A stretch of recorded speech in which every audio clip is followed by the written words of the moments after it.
Hello বন্ধুরা, নতুন এক ভিডিওতে আপনাদের সকলকে জানাই স্বাগতম। আর আজকের এই ভিডিওতে আমি আপনাদের সামনে তুলে ধরতে চলেছি কবিগুরু রবীন্দ্রনাথ ঠাকুরের জোড়াসাঁকোর ঠাকুরবাড়ি।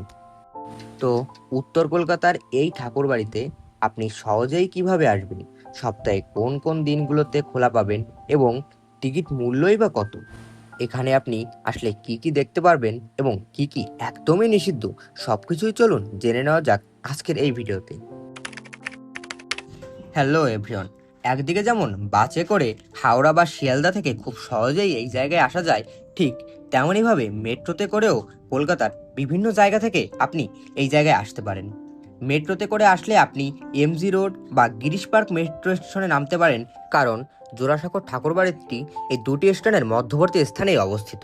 মেট্রো থেকে নেমেই এই বাড়ির দূরত্ব মাত্র 10 মিনিট। 1784 খ্রিস্টাব্দে কলকাতার উত্তরে গড়ে ওঠা এই ঐতিহাসিক জমিদার বাড়িতে রবীন্দ্রনাথ ঠাকুর 1861 সালে জন্মগ্রহণ করেন এবং জীবনের বড় একটা অংশ এখানেই কাটিয়েছেন। আজকের দিনে এই ঐতিহাসিক বাড়িটি রবীন্দ্র ভারতী মিউজিয়াম এবং রবীন্দ্র ভারতী ইউনিভার্সিটি এর অংশ হিসাবে পরিচালিত হয়। বছরের বিভিন্ন সময়ে মানুষ এখানে ঘুরতে আসলেও বিশেষ করে 25শে বৈশাখ এবং 22শে শ্রাবণ এই জায়গায় মানুষের জমায়েত হয় সর্বাধিক। গাইজ, এই ঐতিহাসিক বাড়িতে প্রবেশ করতে গেলে আপনাদের জনপ্রতি 50 টাকা এন্ট্রি ফি দিতে হবে। জনপ্রতি 50 টাকা প্রবেশ মূল্য দিয়ে আপনি এই বাড়িটিতে প্রবেশ করতে পারবেন, কিন্তু প্রবেশ করলে আপনি এখানে কোনো প্রকার ছবি বা ভিডিও করতে পারবেন না। যদি আপনি ছবি তুলতে চান তাহলে আরও জনপ্রতি 50 টাকা দিয়ে স্টিল ফটোগ্রাফির জন্য একটি কুপন সংগ্রহ করতে হবে, যে কুপন দিয়ে শুধুমাত্র আপনি গ্রাউন্ড ফ্লোরে ছবি করতে পারবেন।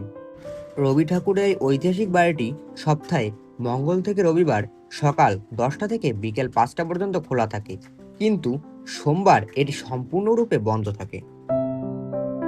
এখন চলুন বাড়ির অন্দরমহল বা ঠাকুর দালানের ভিতর প্রবেশ করা যাক। এই বিশাল ঠাকুর দালানের দুই ধারে রয়েছে বাঁধানো বেদি। শোনা যায় একসময় এখানে অনেক জাঁকজমক করে দুর্গাপূজা করা হতো। তবে সত্যিই ভাবা যায় বলুন তো, এই বাড়িতেই নাকি কবিগুরু রবীন্দ্রনাথ ঠাকুর একসময় চলাফেরা করে বেড়াতো। আপনি যদি রবি ঠাকুরের স্মৃতি খুব কাছ থেকে অনুভব করতে চান তাহলে অবশ্যই আপনাকে একবার হলেও এই বাড়িটি ভিজিট করতে হবে।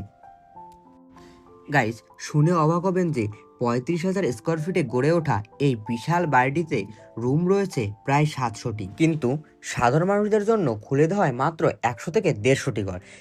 তবে 25শে বৈশাখ এবং 22শে শ্রাবণ এই দুটি বিশেষ দিনে প্রায় সকল রুমগুলো সর্বসাধারণের প্রবেশের জন্য খুলে দেওয়া হয়। এই বাড়ির বাইরে গাছপালা দিয়ে সাজানো একটি সুন্দর বাগান রয়েছে এবং বাড়ির মধ্যেই রয়েছে ঠাকুর পরিবারের সেই অজস্র স্মৃতি। তবে আপনি কিন্তু চাইলেও কোনোভাবেই এগুলো ক্যামেরাবন্দি করতে পারবেন না, কারণ জাদুঘরের মধ্যে ক্যামেরা জাতীয় সকল ডিভাইস একদমই নিষিদ্ধ। আপনি স্টিল ফটোগ্রাফির কুপন নিয়ে শুধুমাত্র গ্রাউন্ড ফ্লোরে ফটো তুলতে পারবেন, কিন্তু কোনো প্রকার ভিডিও করতে পারবেন না। তাহলে পারবেনটা কি? হ্যাঁ, আপনি চাইলে এই ভিডিওটায় লাইক করে চ্যানেলটি সাবস্ক্রাইব করে দিতে পারেন।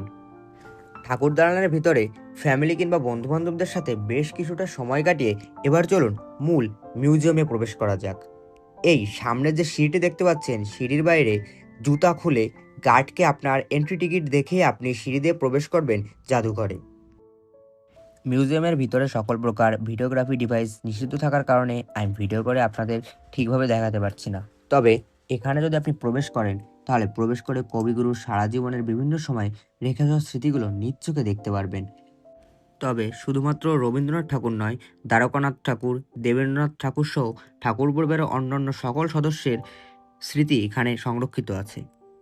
এখানে কবিগুরুর ব্যবহার করা চেয়ার থেকে শুরু করে তার পাওয়া প্রতিটি পুরস্কার, সম্মান এবং সে যে জাপান, চীন যেখানে যেখানে ঘুরেছে তার সব স্মৃতিগুলো রয়েছে আলাদা আলাদা ঘরে সাজানো। যদি হাতে সময় থাকে তাহলে এখানে সন্ধ্যার বিখ্যাত light show and sound show একদমই মিস করবেন না, কারণ এই লাইট শো এবং সাউন্ড শোতে রবীন্দ্রনাথ ঠাকুরের জীবনের গল্প আলো এবং শব্দের মাধ্যমে তুলে ধরা হয়।